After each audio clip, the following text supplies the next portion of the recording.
typically just whenever I'm doing these, I never actually start off with the actual podcast. We just talk for a bit, like Okay. maybe a minute or two, and then we can get into like the podcast stuff. Okay. Like it's a bit more natural Right. way instead of just being like first topic. Right. Do But you want to tell me about your series that you're doing right now? oh yeah. Okay. So basically, this started about a year ago. Like the episode I did with Darren like 3 weeks ago, 4 weeks ago at this point was exactly a year from almost exactly a year from the last one that we did, which was the first episode. Which initially I wanted it to be mainly just me talking to other artists, Right. but Right. people are busy, so you eventually have to like find topics to be able to discuss yourself. And I also think it was better in the long run just because it makes me more comfortable, doing this a lot more often and engaging with the camera and whatnot. But yeah, I wanted it to be a space for. I feel like you get so much of people who are already successful talking about what life was like when they weren't successful, Right. but it still feels kind of far off. It's like, yeah, but you're here now, as opposed to watching people who are still working in progress. Right. And I wanted something for people who were sort of wanted to see what that was like and see people as they're trying to reach that point of success, no matter what the end result ends up being. And I also feel like artists don't really have a space, at least like visual artists, I think, don't really have a space to be able to talk about themselves and talk about their work No, in a for form sure. that makes sense. It's if you're lucky enough to have like a online presence or like a portfolio, Yeah. you're kind of expected for like professional looking portfolio Mhm. just to have the pictures Yeah, and like not really anything else. right, because like most people don't get like an interview, and so much of what people want from artists at this point is a bit of their personality. It's a bit more not parasocial. I don't feel like that's a bit too harsh of a word, but it's they want more of a relationship with the person that they're interacting with, as Right. opposed to just I had to think of that word for a second. I was like parasocial. yeah. Yes. But yeah, Like voyeurism yeah, through yeah, social yeah. media. Yeah. hmm Yeah, I feel like I wanted this to be a space for, because I feel like it's mainly just musicians, that type of person that gets like the interviews and Mhm. gets to be able to talk about their process and all this other stuff. And I wanted a similar thing for people who were doing art, like in a more physical sense. Though I do want to still include like musicians and dancers and all those types of people as well. Right. See a need, fill a need, you Yeah, know? yeah. So that's kind of what this essentially ended up becoming. And over time, as I started doing like videos on my own with me just talking, it developed into sort of me talking about like the things I struggle with, what as an artist, not even just from like a physical perspective or like actual like drawing technique and stuff like that, or even a business perspective, but more so uh practice perspectives, like theorizing ideas, coming up with concepts, like even things like believing in your own ideas. And Mhm. like the last one I did was about finding your voice as an artist and figuring developing the confidence to actually have something to say. Yeah. Yeah, so it's sort of like a bit of self-help and me just sort of conveying what I'm going through and things like that. And I feel like it's things that other people probably are similarly going through, which some people have commented and said like, yeah, this really helped me. I was in like a place where I was trying to figure things out and this helped at like the right time. So No, yeah, hearing other people's perspectives a lot of the time you're like, "Oh shit, I'm going through the exact same thing." yeah, It is very helpful. Yeah. It's yeah. very empowering I was and really, very validating. yeah. I was really thinking about like now more than ever, I feel like people are lacking a sense of community, and people just need someone or something to identify with more than anything. And I think that'll do a lot for pushing people forward. Yeah, especially in this time and age that we're living in right now, this development into fascism, for Yeah. sure. It's hmm like, do people really struggle with the same things that I'm struggling with in this like massive pressure, pressuring situation that we're all going through right now? You Yeah. know, and then how do you even create? How do you feel creative in this space, in this environment? Yeah. I think right now we're in a more divisive space than we've been in a long time, and For sure. right now people are trying to find the things that make us different rather than finding the things that connects us. Like, what are the similar struggles that we may face, even if it's something like as simple as hey, I struggle coming up with ideas. Like, oh, cool, me too. And then builds a foundation, you know. Mm-hmm. But For sure. yeah, I guess I'll do the intro. I feel like we're in a good rhythm. I'm gonna. Yeah. Okay. Hey, welcome back to Art Talk with me again. Hey, I'm Doc. I always mix up the intros when I'm introducing myself because it It's a feels new weird doing it. experience every time. Yup, every time. You'll never get the same intro twice. And today I am with one of my favorite artists. Thanks. Yes, I'm with. Thanks for that hype. I don't know if you want. Do you want me to give full name or just first name, or how do you introduce yourself as an I artist? think first name is fine. Okay, perfect. Yeah. Yeah, I am with the artist known as Rowan. Uh, would you like to describe your art? I feel like I prefer people to describe themselves. I don't like putting things on people. Yeah, sure. So my art is very like pop culture focused, Mm-hmm. very vibrant, very colorful. Mm, Um, I like to do portraiture and stuff like that, although I feel like I have a range of doing things, but if I'm gonna make something, it's mm-hmm. going to be as colorful and saturated as it possibly can be. Okay. I would say that's just like the overall theme of my artwork. Mm, My artist name is Rainbow Row for that reason specifically. Like right. they can't see it, but you see this thing right here I made with my roommate Lexi. Dope. Yeah. Like I'll just going as bright and using pretty much the full mhm. scale of the rainbow as you possibly can. Yeah, that sounds dope. I'll make sure to take a picture of it so I can put it in the video. Or like, I don't know, we'll figure something out after. Cool, But yeah, a I little do want pan some of your shot. yeah, I do want some of your art in it as well, so people Okay. can. I I'll like definitely tag have your art stuff in it as inside well. and But stuff. yeah, Cool. but I think that was a really good intro. Thanks. I remember we were discussing like when doing this, we were talking about how you like sort of took a break from art at one point, and did a similar thing actually. Like uh, after October, I did an art show um, in August I did an art show up in Ruston, Louisiana. Nice. Shout Yeah, out Rustin. shout out Ruston. They were very nice to me. And then I did another sort of like thing down here in October, and then I took a break because I was exhausted because I'd Mm-hmm. been doing stuff nonstop. And by the time I wanted to start back up, I had nothing. So I wanted you to sort of talk about your experience with the. Yeah. So my break kind of came, it was like pre-pandemic. It was Hmm. before I changed majors and everything like that. Hmm. I was just kind of in a space where I didn't have like the capacity to make art Hmm. and it wasn't my focus at all. Right. And I was, I guess, kind of floored and maybe more like I don't think gatekeeping is the right word, but going online to like social media and stuff, you would see all of these successful artists and it's Right. like here I am with my little sketchbook, Hmm.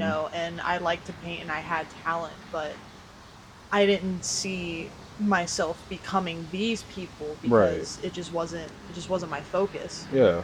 Um when the pandemic hit, I didn't have anything to do like in my room. I took Mm. social distancing very seriously, Same. and I was just like having like a crisis in mental health, as pretty much everybody was in the world at that time. Yeah. Um, and so I was like, "Fuck it," I'm just gonna start painting. Mm. And I painted people that I liked, and I just did bright colors, and it was awesome.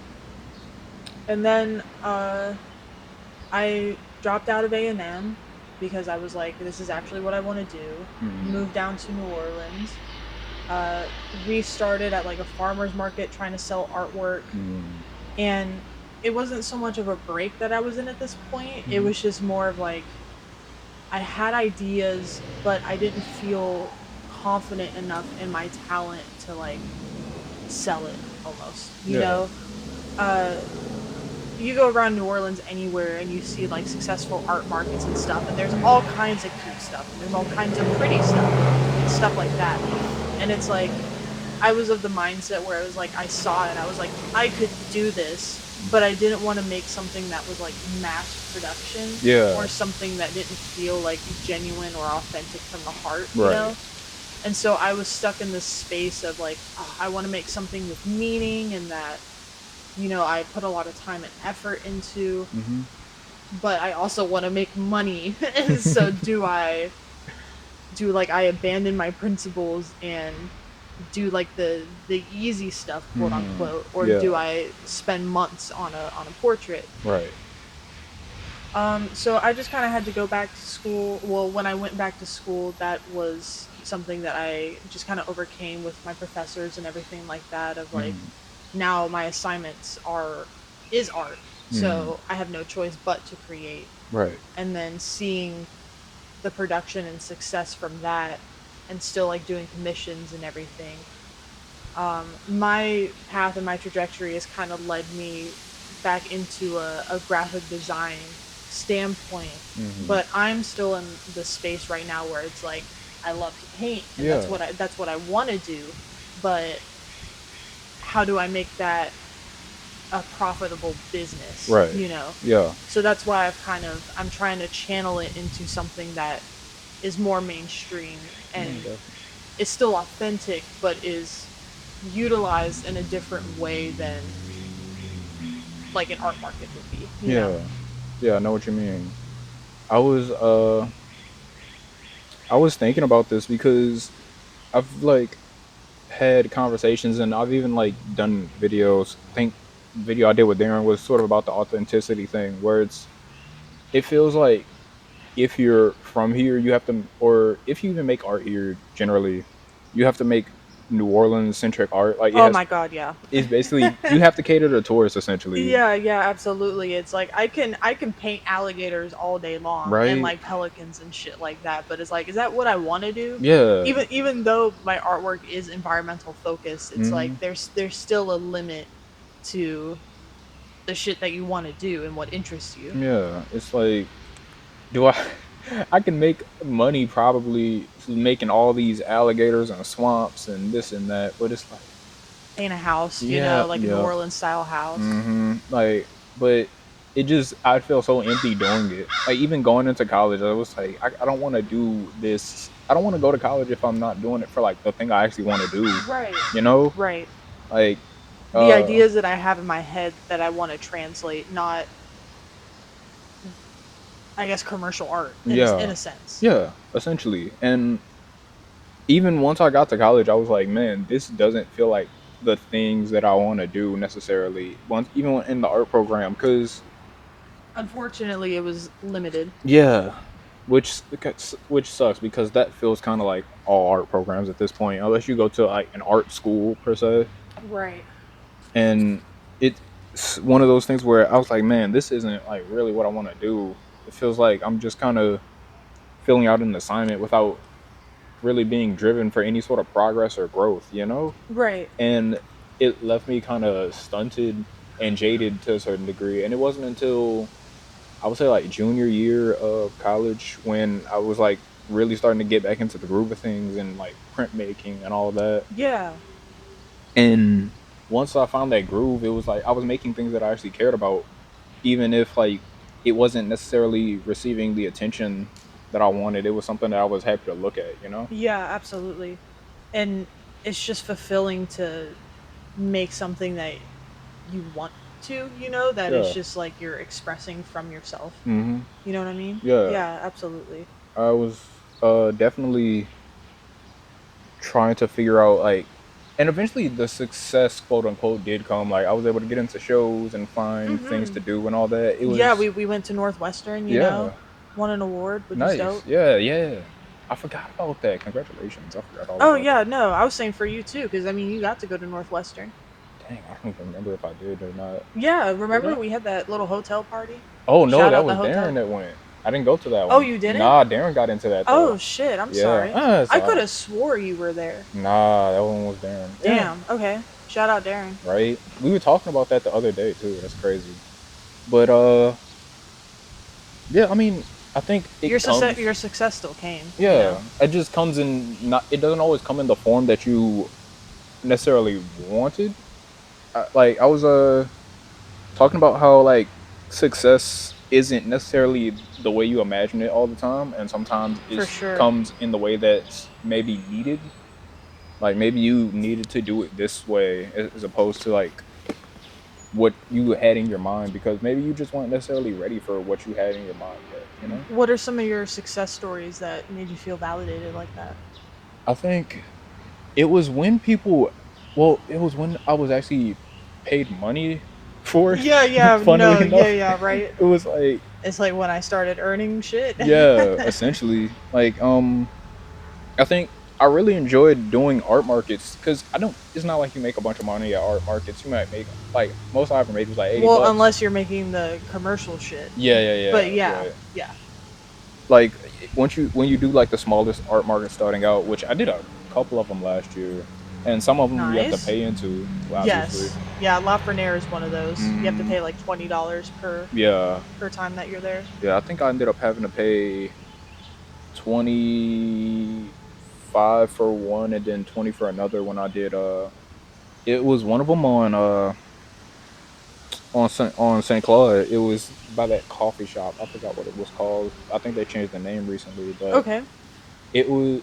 I didn't. The first time around, I made no money off of it, and I was like, oh, okay, I'm down $25 currently, and so I paid the 20, and it was like a two thing. You could do two events for 45 basically, and so the next time I made 45, and I was like, oh, I broke even. That's pretty cool, Right. you know.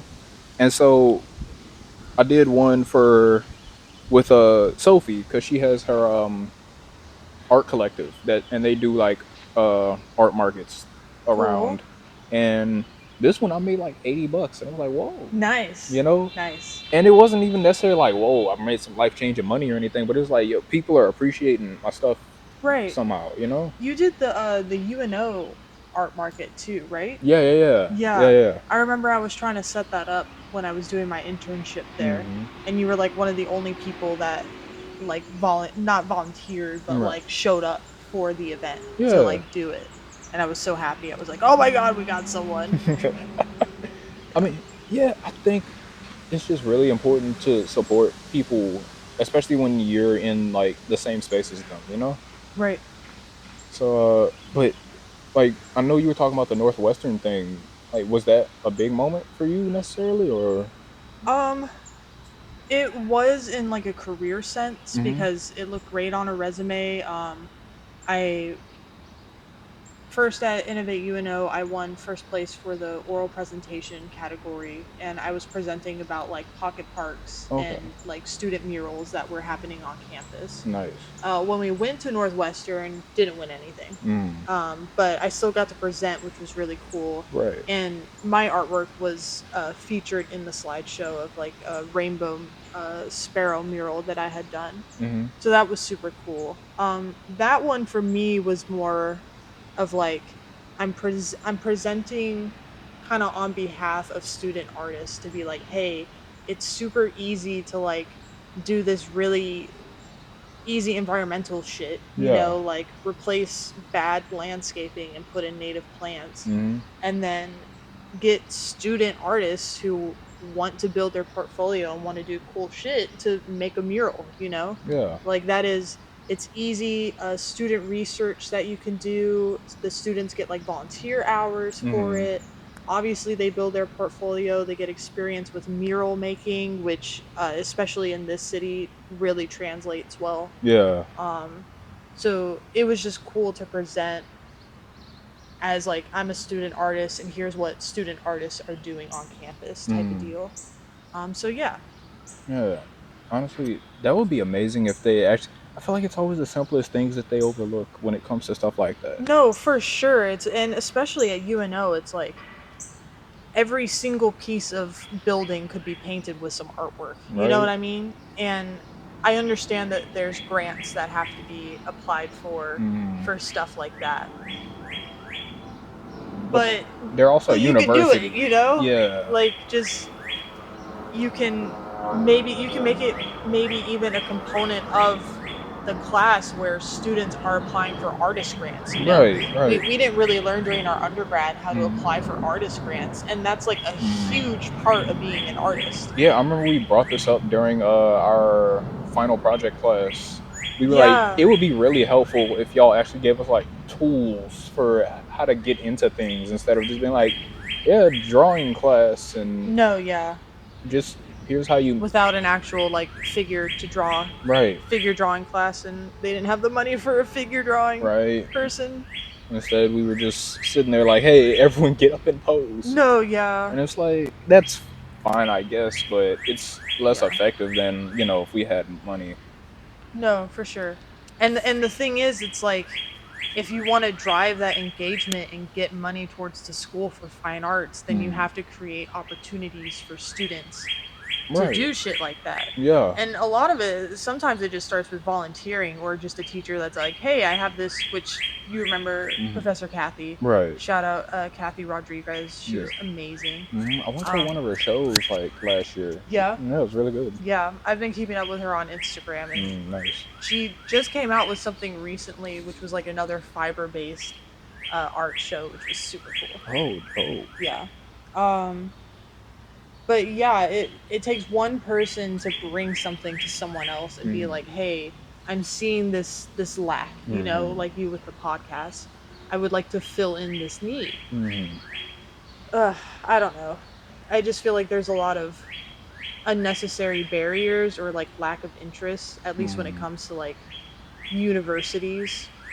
Like the shit show when they tried to take money from students like underhandedly and make a football team. Yeah, I remember that they had that vote to make a football Such bullshit. Well, our basketball team isn't even. Can we have a good basketball team before we make a good football team? I showed up to that meeting and it was like me and 6 other students. I wasn't a part of their group. It was like a group of students and then me like kind of individually.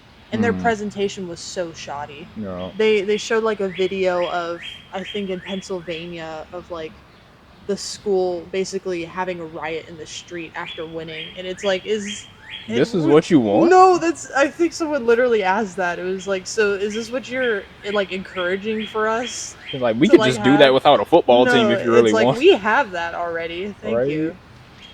Yeah. But yeah, I think part of it, when it comes to people struggling to sort of create things, is necessarily finding the support, because support and lack of opportunity. Yeah, because a lot of what people need more than anything is someone else to believe in like the thing that they're doing as well. Right.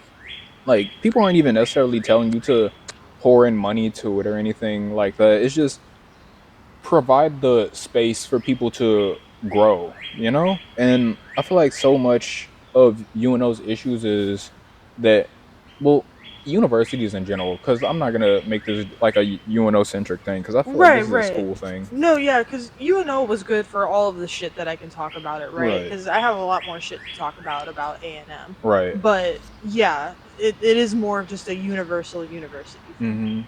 But like, I feel like they don't leave space for, because I feel so much of the foundation of what universities was supposed to be like you getting a well-rounded education, so that way you could become a full person once you left and be a critical thinker and so on and so forth. Right. And now it's like, here's like how you pass a test to get to the next thing, and there's no actual critical thought in it. There's no sort of conversations. Like, we don't take arts degrees seriously anymore. Like, absolutely not. We don't take the art seriously anymore. Like, we've actually like devalued art and artistry. No, yeah. It's crazy because I forget who told me this. It was one of my professors. I think it was Jane Pardo, who was like the design / one of the sculpture artists. Okay. Or professors. Yeah.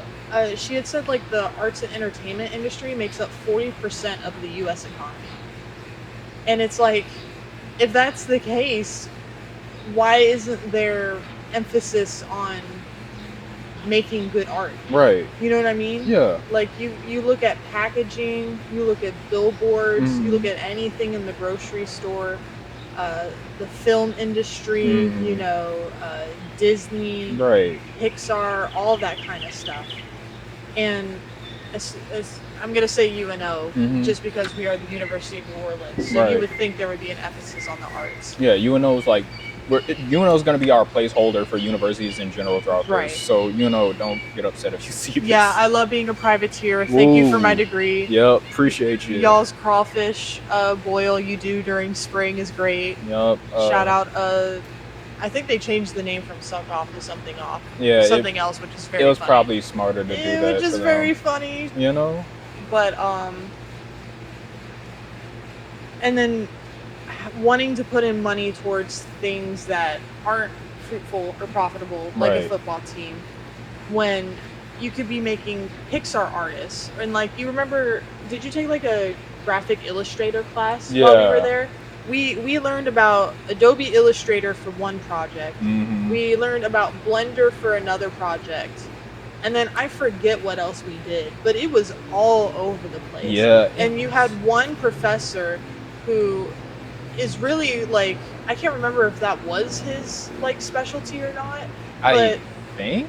But like one professor to teach all of this, like the curriculum wasn't really driven in a way.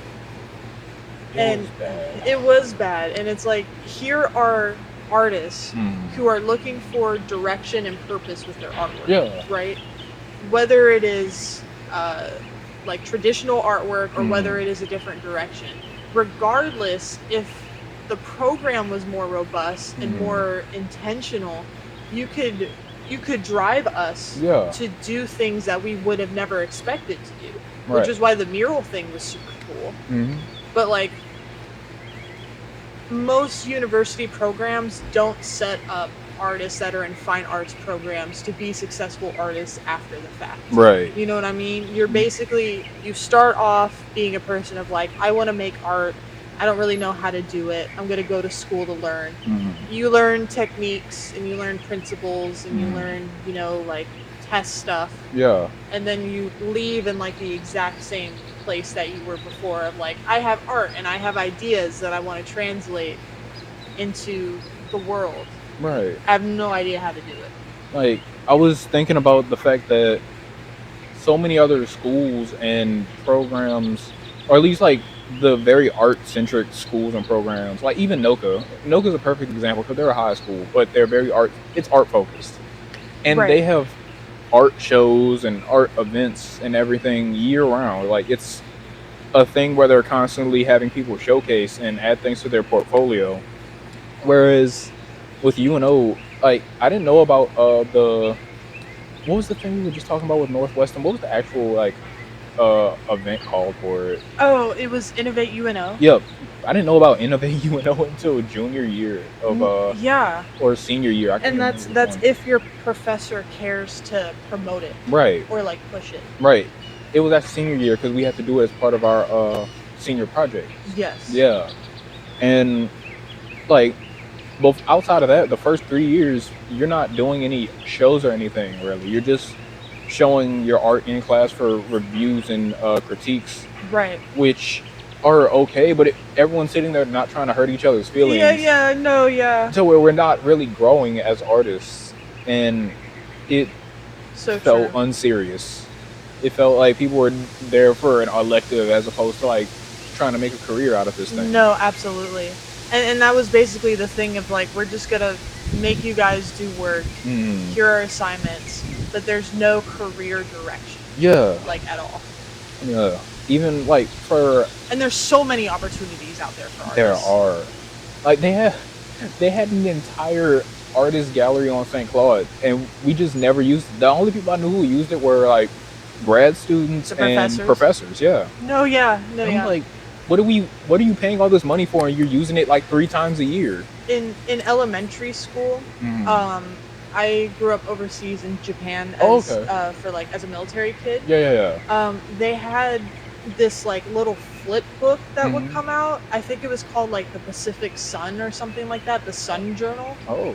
And basically like just kids, like regular military kids, not artists or anything like that, would like their teachers would gather up like their artwork from like the year or whatever, submit it to this journal, and then every year they would come out with like a print flip book of like all the art from kids from Guam, kids from Okinawa, where I was from, Right. kids from the mainland Japan, like Mhm. all over in these stationed military bases. Yeah.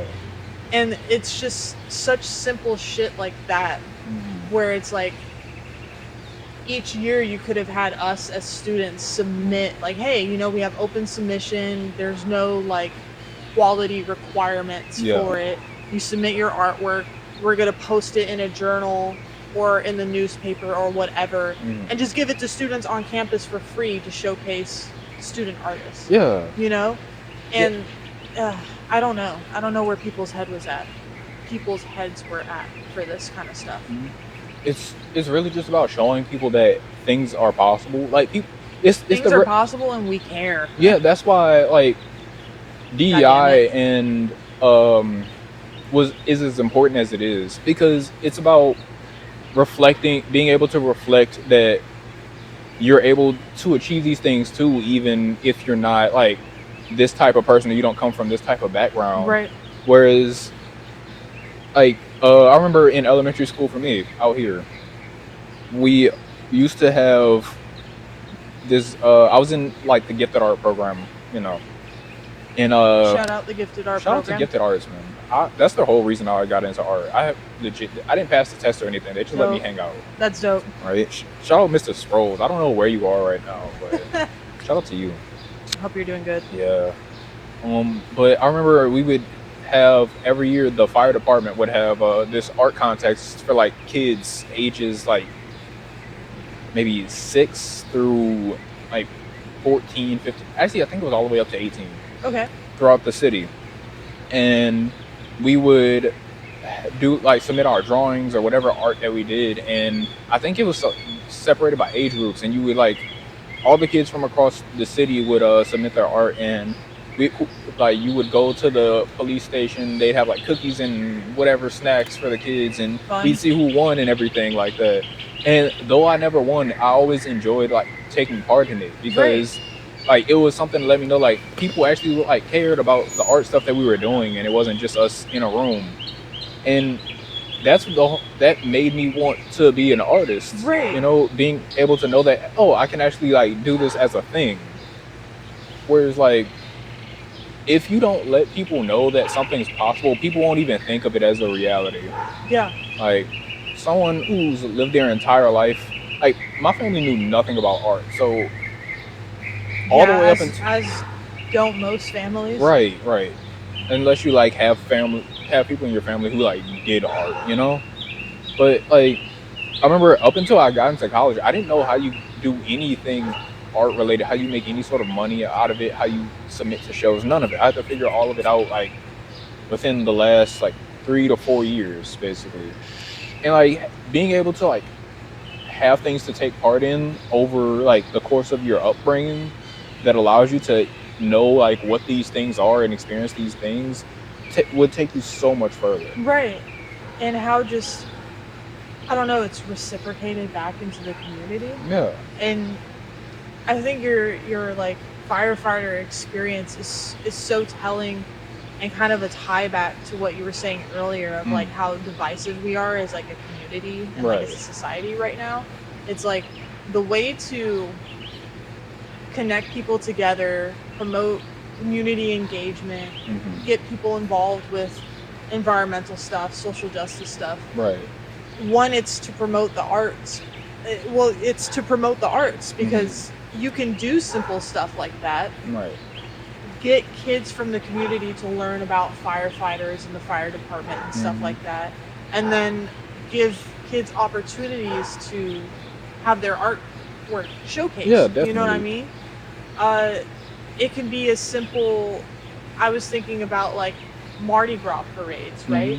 Like, what if crews started having flags that were designed by student artists in the city? Right. You know, and like every year there's a competition in Iris where it's like, hey, you know, make the next Iris flag, or make the next Muses flag or something like that. You know what I mean? Yeah.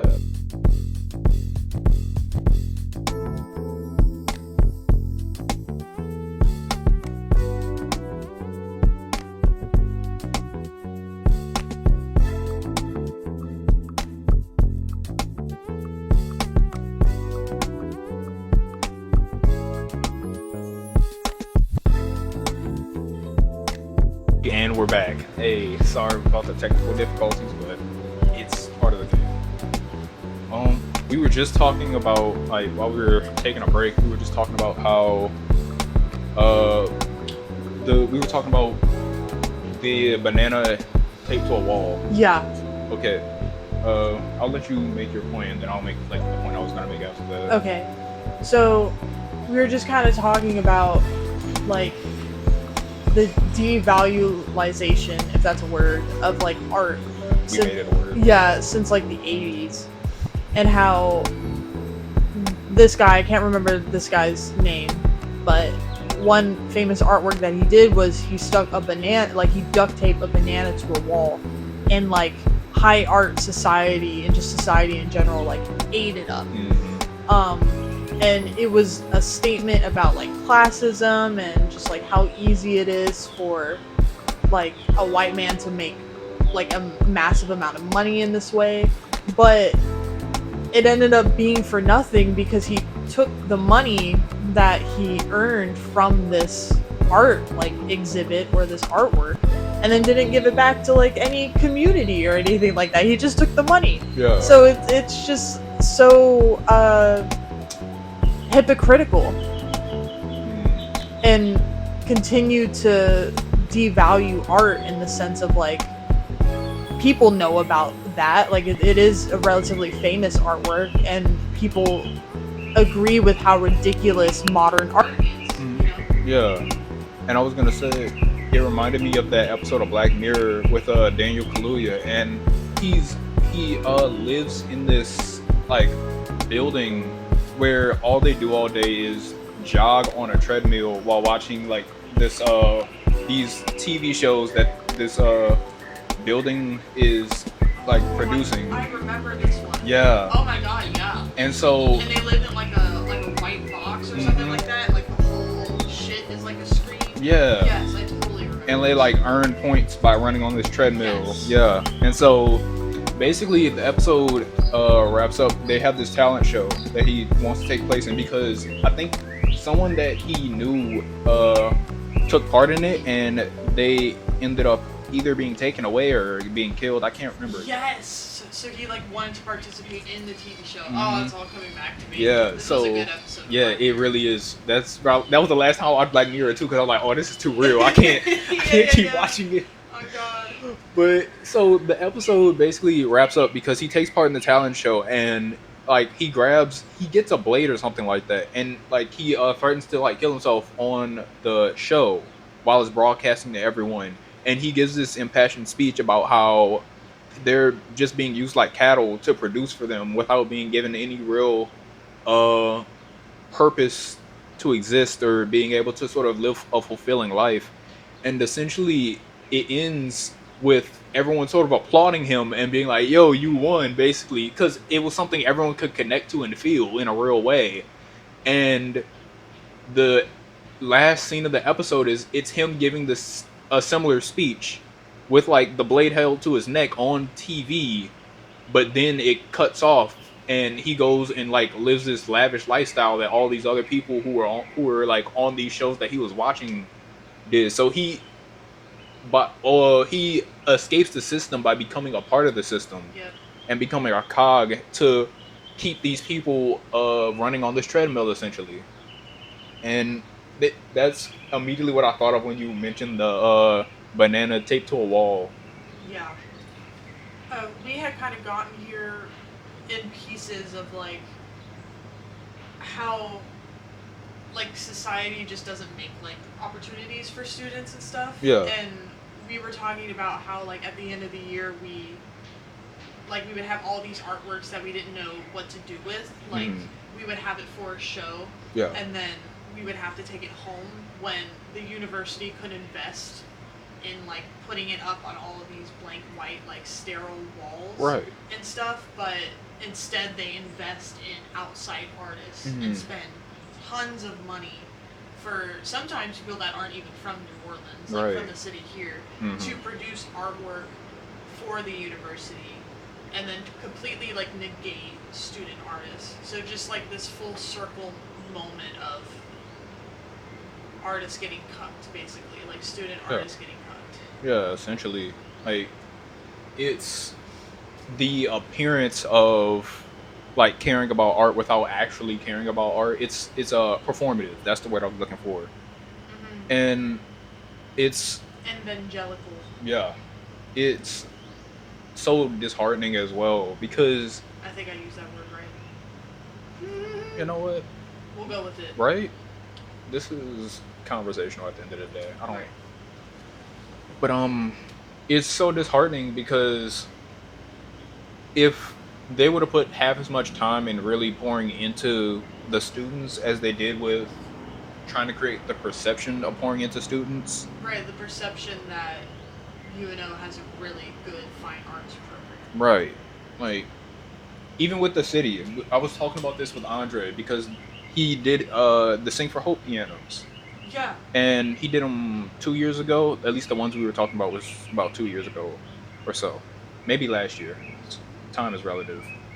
Can't remember at this point. But he was talking about the purpose behind his art was how tourists come into the city and they take part in things like Mardi Gras, Jazz Fest, Essence Fest, and it's become a commercialization of what real New Orleans culture is. No, yeah, it's like a fucking circus show. Yeah, so we're losing like the essence of what it is for the appearance of what it is. Like we're Right. sanitizing what the city is in order to make it palatable for people who just come here for a short It's period of like a time. cultural gentrification Yeah, almost.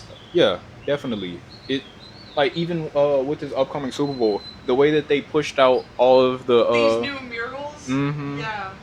and how many of them were actually people from here, No, yeah, I have no idea. right? Genuinely. And it is so funny because it's like they fix the roads and they put up Mm-hmm. like banners and shit. And it's like, why wasn't this effort being put forward like before? Right, but they only fix the areas around where the tourists No, would be. exactly. And it's like if especially so my family is from New Orleans and they've been living here a long time Right. and something that they've said is that they've always tried to make New Orleans like a tourist city. Yeah, And like that's the push that has always been happening in New Orleans. especially post Katrina. No, yeah, especially post Katrina. Once a bunch of people from here moved because they realistically couldn't afford to come back due to like the government funding not being there and this and that and a bunch of other things. Like, Yeah. Um, and it's like if that is the case, right? If you're trying to make New Orleans a tourist city so you can drive commerce and boost the economy, mm-hmm, again, invest in art, but like do it meaningfully and seriously. Like there could have been it was all on like airline where they put up like Super Bowl flyers. yep, Shit could have been like that before with other mm-hmm, stuff. You right, know, like there could have been more murals in the city right, already to promote tourism and stuff like that. right. But they only invested it when they knew that they were going to get like a huge surge of people coming in for the Super Bowl. And it's just such bullshit. Yeah. I don't know what else to say about it other than it's hypocritical, it's fake, it's obviously not caring about the people in this city. Yeah, I was I was like, even with the murals that they made underneath the bridge, all on airline, they kicked up so many homeless people in order to be able to Yeah, do that, yeah, and it was all just so like they could have a beautiful place for them to put all the food trucks for tourists to come eat at, and it's like, what happened to all? Like there were people that lived underneath that bridge that had genuine things that they owned that were there, and all of it just got thrown out. Like people were coming back from work not having anything, and it's like you want people. On one hand, you say people need to be able to pick themselves up by their bootstraps and work towards getting things and gaining things. But when people are trying to do that, you're cutting them. You're cutting them. I can't speak. You're cutting their legs from underneath them yeah. in order to satisfy people that aren't even part of this community that you're supposed to be serving. Right. You know, and so much of what I hope, at least in our generation, whether it be within the context of art and even outside of it is that it's a lot more community focused, and I like really want to work towards that. I want to be better about that myself because it's so easy to just stay at home and be like, oh man, I've been out working and doing all these things Yeah. 24/7. It is hard to make art authentically Hmm. in this world that we live in. Yeah. You know, like even with the best intentions, like Hmm. we're still trying to be profitable. You Right. know, and we're still trying to make a name for ourselves Right. and have a profitable business, you Right. know. But how do you do that while also not becoming part of the system? Hmm. It's like the politician's dilemma. Yeah. I remember I went to this art show last year with Ken. It was at Noma in City Park, and they were having this exhibition of this woman's art. She was from, I don't, it wasn't Kenya. I can't remember, but she did do she had a series about the Rwandan genocide in it, and she had several pieces about different things in different countries through Africa. But the Rwandan genocide was like a really big part of the exhibit that she had, and so Yeah. she had these pieces that were like collages of these humanoid yet monster-esque creatures sort of in pain, and it was about like all the different travesties that happened throughout that.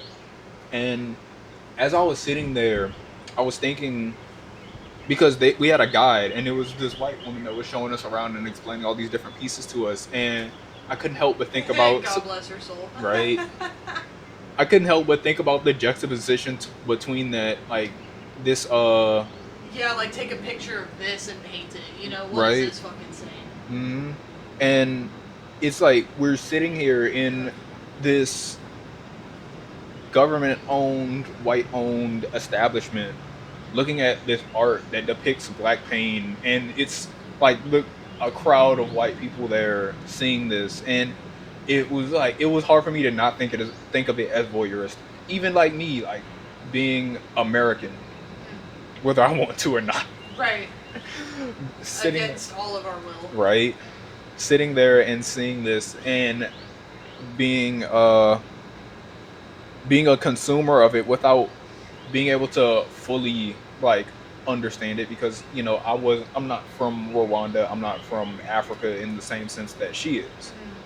And so, like, I thought about my own art because I think I depict things that are uniquely tied to the black experience, and being able to depict that and showcase that in my art without feeling like I'm necessarily like selling pain for profit.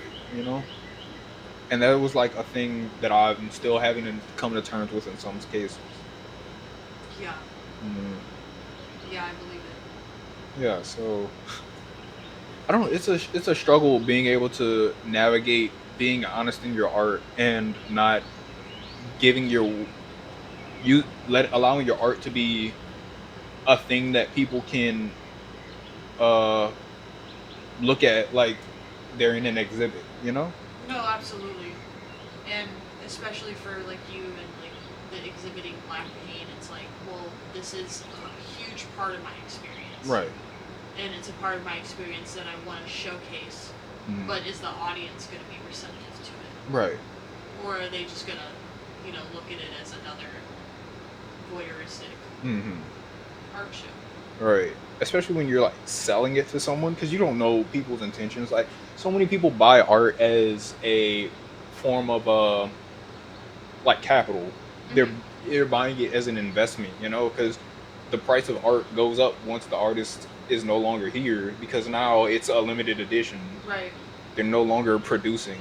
So, like, being able to sort of keep all those things in mind when you're selling your art to someone and not being able to know someone's background. Like, there's some pieces that I won't sell because I don't know the intentions of the person. So it's like it's a weird dichotomy. For sure. But yeah, I did want to get into the community aspect of it, and I don't want to take too much more of your time, It's but okay. I'm having a great time. cool, dope. I'm happy you're enjoying it. Yeah, But this is great. Shit, I could keep yapping about this for forever. right, I'm definitely there with you. I did want to talk about sort of the community aspect of art because I think that that's a big part of what's also missing is, which we were talking about that earlier, was the lacking of sort of a community to build around as artists, and people being able to Yeah, support each other and whatnot. community has to invest in community. You Right. know what I mean?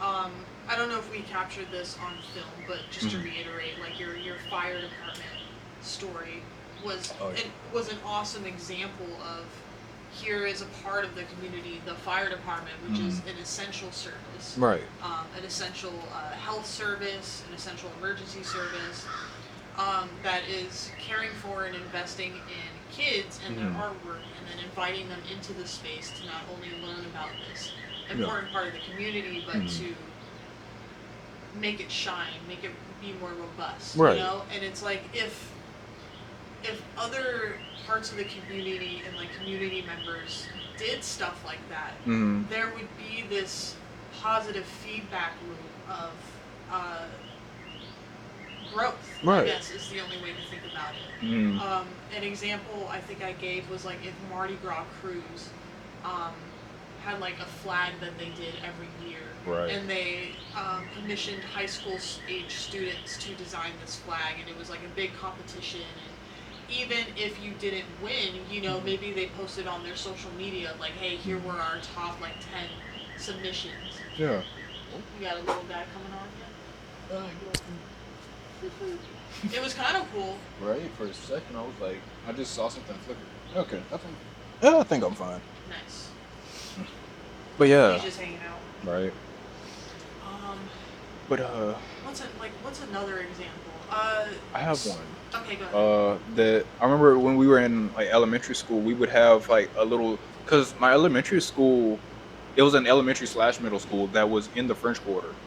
Mhm. I can't remember the exact street, but it was like right next to it was right across the street from a PJ's Coffee or something like that, and it was right in the middle of the French Quarter, and we would have a parade during Mardi Gras season, like the week before, the Friday before we went on Mardi Gras break, and we would like design costumes and Oh, so create cool. all types of different things, and it was like everyone did it. It wasn't like an art specific thing, even though like the art class had their own like projects that they would do that was Mhm. Mardi Gras related, but everyone would take part in it, and it would be so fun. And like the band, you would practice for the week to like be a part of the parade and all this, and we would like go walk around the whole area doing our Mardi Gras parade, and the entire community would take part in it. Like all the shops would like be set up for everyone to line up around the street, and like whether it be parents or people that just lived around there, it would be like a full community event. That's so fun. Yeah, and we're lacking that now, and people aren't willing to put the effort in. Adults aren't willing to put the effort in. Yeah. It is kind of a combination of like there's no time, you Hmm. know, in a day to do something like that. Right. And then if I don't know, if there isn't an emphasis on like, hey, this is a need for this for XYZ reason, right? Hmm. And I think that's maybe a hard concept for people to get a hold of. It's like you need art, and we actually were talking about this in like fascism and stuff. I Hmm. forget what was the thing you. It was very poignant, but it Um. was like you need art to feel human. Oh I think yeah. I think is what you said, Yeah. and and this is where like it gets really philosophical and like hard for me to translate into thought, I guess, of like Hmm. how art needs to be promoted in this way. Hmm. Yeah, I don't know. I'm at like a loss for words. I think just say it however you think, and like if you have to find the words as you go, you know. Art is just it's just needed to make communities thrive and to feel human. It brings so much joy to people and gives them like vigor to keep living, Mm-hmm. to make and produce art, to have artwork around, and it's a positive, like I said, it's a positive feedback loop of growth if you invest in this kind of stuff. Yeah. Yeah, and earlier we were talking about like I brought up the Last of Us, Mm-hmm. the video game and the TV show.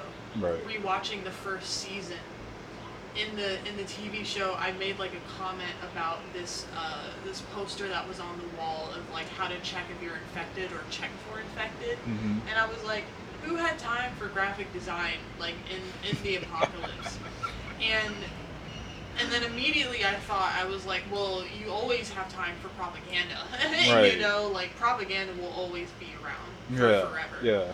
So, and then you had said something where like that is what happens like when art is used to like control people in a Mhm. sense. And it's like if you give art and you give space and community, if you truly have that intention to make people thrive, art is a means of expression and used as a tool to empower people for social change Yeah. and for healthy change and stuff like that. But when you put a banana on the wall and then take that money, like you are simply bigoting or making the gap bigger in classism Right. and creating division in society. Mhm. Yeah. I think Goddamn, I hope that made sense. no, I definitely think you got your point across. I think essentially fascism is designed to dissipate community, whereas community is the ultimate weapon against fascism. You can, Absolutely. yeah, I think community insulates you from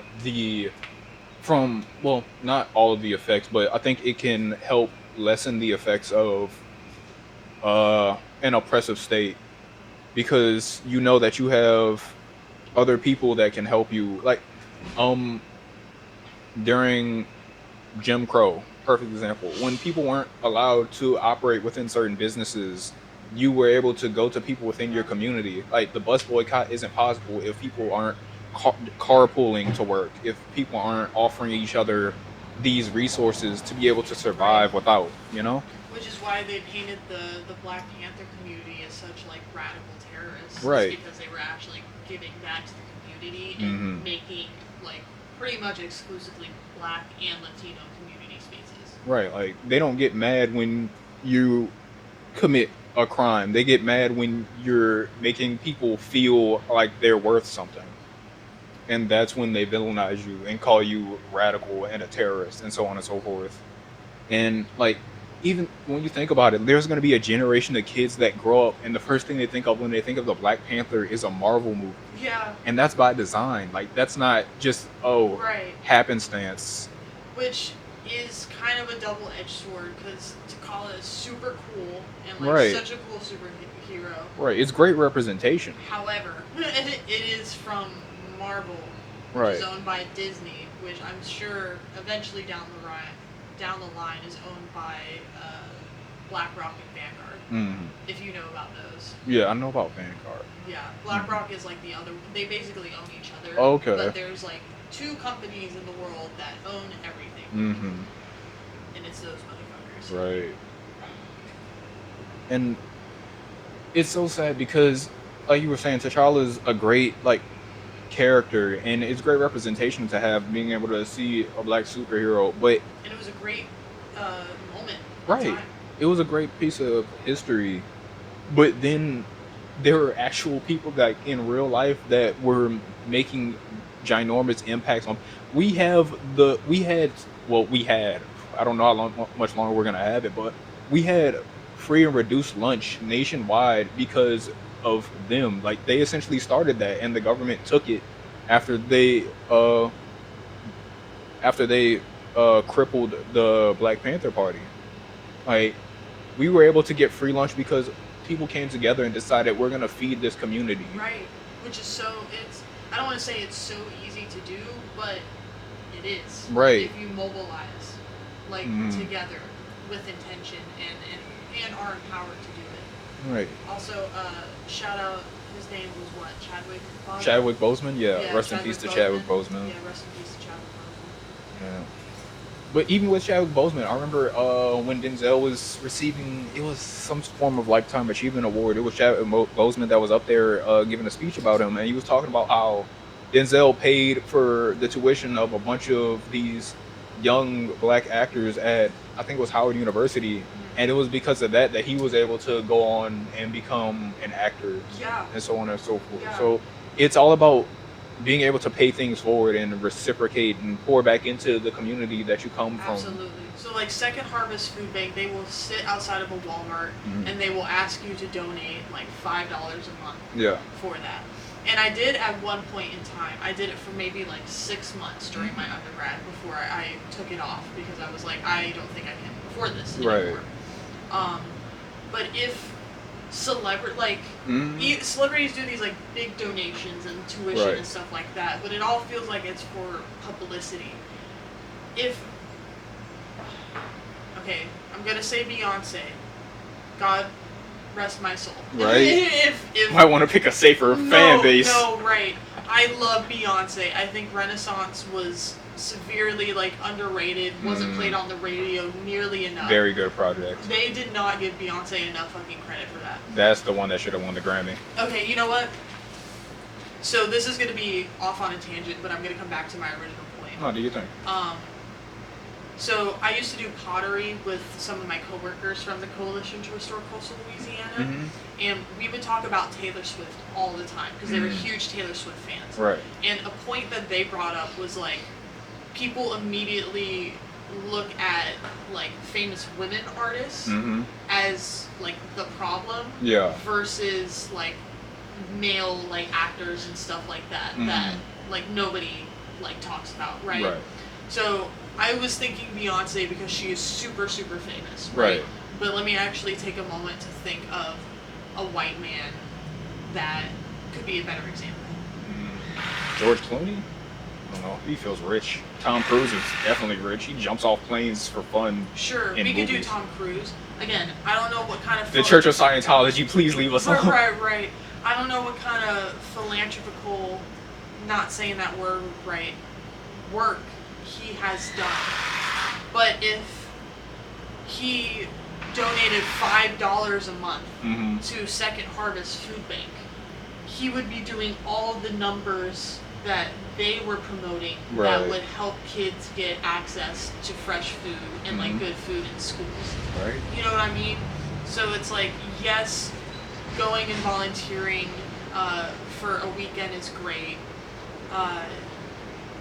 What Denzel Washington did was actually like significant.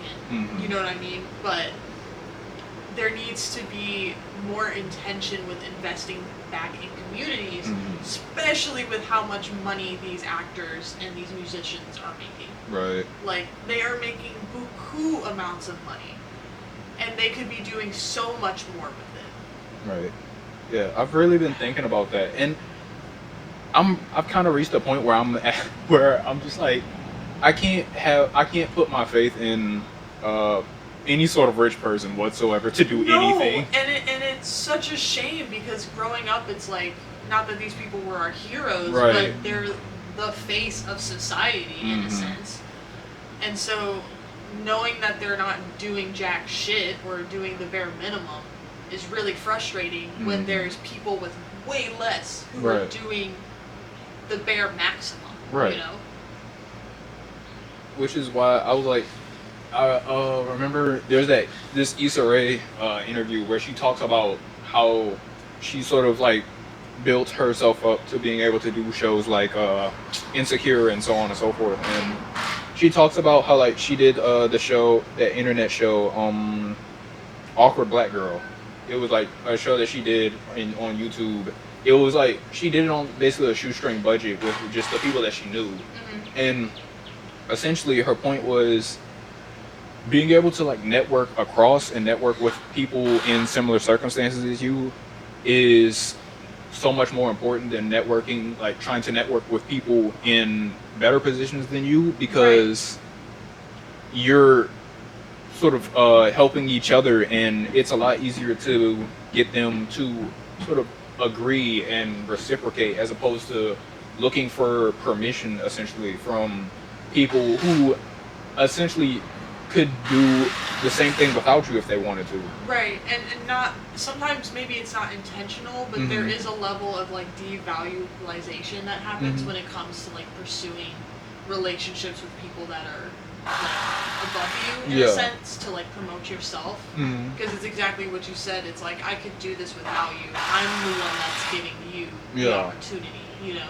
Yeah. So what I've really been trying to do a better job of focusing in on is working with people like me and you. I at some point want us to be able to do a show, whether it be like something that, whether it be one of these art galleries around here, or we just find like some sort of empty space somewhere. Right. We put money down and then we're able to showcase our art on it, and we work on just promoting it as much as possible. Get the people that we know to participate. Right. And at some point we're able to do some sort of like artists workshop maybe with like people with like other fellow artists in the same space, and we like pull our experiences and thoughts together to be able to figure out, okay, how are we able to succeed as artists? Right. Or like even being able to do something for the community. Like we sell some form of art and the proceeds go to like something that we care about, or like even the food bank, for instance. Some form of donation, and being able to do things like that. And that's something like, especially I think within this past year, has shown us that is really important, is being able to work with each other and being able to find community within ourselves, and it's community showing up for community. Yeah. I think that's what's most important going forward, really. Right. Yeah. Kind of maybe to tie back to what the first topic was of like forming ideas and how to do that. Personally, after this conversation, I feel really empowered to like, you know, maybe this is my direction. Right. Of like making art for community. You know, I've done murals. I've done maybe like 7 in the city so far. That's really cool. Yeah, thanks. And I would like to keep pursuing stuff like that. You know, like that would be super cool. And how to get more people involved in that. And being open to collaboration. Yeah. I think, you know what, I'm gonna say it here so that way there's a camera here, so I'm held accountable for it. Yeah, right. Some point this year, we're all going to be able to do a show together. Yeah. We're gonna find a space and we're gonna figure something out, and we're all gonna be able to do a show together where we can showcase. It could be a farmer's market. You know Honestly, what I mean? Like we put up like panel walls or something like that, and it's just like, hey, here's all of these art. You know, like it's one person, but actually it's all of us as a group that are having our artwork out like that. We could find like some random Airbnb and we rent it for like one day or one night, and are able to have like a fish fry or something. Yeah, and then we just invite people out to like look at the art and enjoy some free food or something like that. And I see the vision. Like potluck style, you know. So I think that's the goal for 2025. Okay, perfect. We set it on camera. I'm gonna make sure it happens. Yeah, okay. I see the vision for real. Yeah. I don't really want to like. I don't know. I feel like that's a good place. I think. Yeah, looking towards the future is definitely a good place just to end it. Yeah. Okay. So because I want to end it on hope. I know we kind of got even to like the fascism of it all, and I like to end things with a sense of hope. You know, I don't want to. I heard a saying recently where it was apathy is the tool of the privileged to not do anything, to be okay with not doing anything.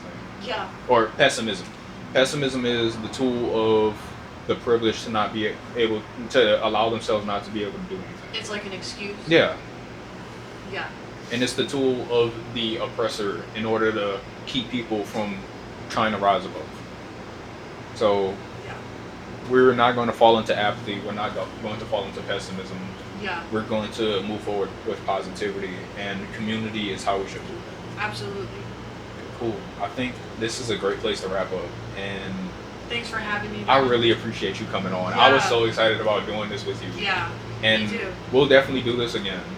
I don't know when, because I know you're incredibly busy, and Yeah. but Maybe the next time we do it, we could do some art or yeah, something like that. yeah, while I we're really doing like it. something like that. Yeah. I've been having something like that in mind. It's just about finding the time for it. Yeah, maybe something that's like, not that it can be like replicated, quote unquote, but like someone that's watching could look at it and be like, oh, I can do that Yeah, too. yeah, And, yeah. like maybe it's like we're doing this thing, get the materials with us and join us in doing Right, this. vlog style. Like we go Yeah. out and get the stuff, and then we come back, and Yeah. that'd be dope. I think that'd be really cool.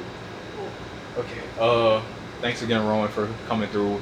Thank you, Don. All of everything that they're gonna follow you on and support you, I'm gonna put in the description. But if you want to say it now, you can. Cool. Yeah, so I have a website that's about to come out. It's called rainbowrow.com. You're going to be able to find the link in my Instagram bio. My Instagram is Rainbow Row. Take out the O's and replace it with an X. You'll be able to see how that looks in the description below. Everything in the description. Yeah. But yeah. Cool. Once again, it's been Art Talk. It's been Don. I'm very happy we've now reached 30 subscribers as we recording this, and like Dope. I remember like 2 or 3 videos ago it was 17, so I was like, Oh, that's so cool. Dude. I remember the video I did with Darren. It was my news highs watched video. It was like 190 views. So Nice. I'm not one of them people that like is like, wait, man, I can't wait for 100. Like, yo, I'm happy with it. 30 people care enough to like watch. So I If there appreciate were y'all. 30 people standing right That's what here I'm right saying. now, Like, yeah. I remember I saw notifications that people commented on the video, and it was just like, I really enjoyed this thing, and I was like, oh, that made me so happy. You have no idea, but I appreciate every last one of y'all. Thank you for whoever's watching this video. I really want you guys to comment like what's something that you want to do within your community, whether it be art related or not. I would like to know your responses to that. And until next time, it's been Art Talk, it's been Don, it's been Rowan, and peace. Bye. Bye. Oh yeah. That was perfect. That was a good That was session good. Right there. That was great.